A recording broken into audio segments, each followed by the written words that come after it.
साथियों, आज मैं खड़ा हूँ झुनूलाल के चौराहे पर और कल हम होली इतनी खुशी से मनाने के बाद आज इस होली को गमगीन होता देख रहे हैं और इस गमगीन का कारण एक है, वो है शराब।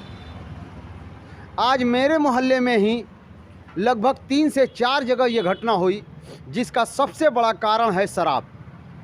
शराब से लोग पी करके आत्महत्या कर रहे हैं, शराब से पी करके एक्सीडेंट कर रहे हैं, शराब से पी करके लोग सेल्फी लेने के चक्कर में दरिया में डूब जा रहे हैं। आज हमारे मोहल्ले में ही कुछ बच्चे शराब पी करके आपस में झगड़ा करके किसी का सर फट गया, किसी का पैर टूट गया। दोस्तों, इस शराब को कैसे बंद कराया जाए, हम अपने बुज़ुर्ग से कुछ बातें लेते हैं।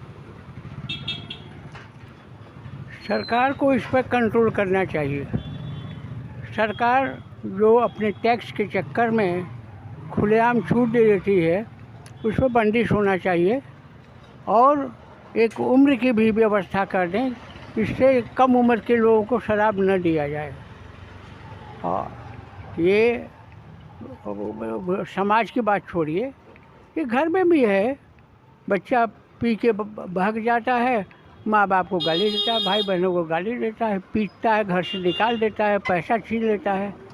बहुत बड़ी कुरीति है, इस कुरीति को बंद करना चाहिए। देखिए, हमारे बुजुर्गवार ने कहा कि होली में ये जो कुरीति शामिल हो गई है कि लोगों की आवभगत हम शराब से करते हैं, ये कैसा?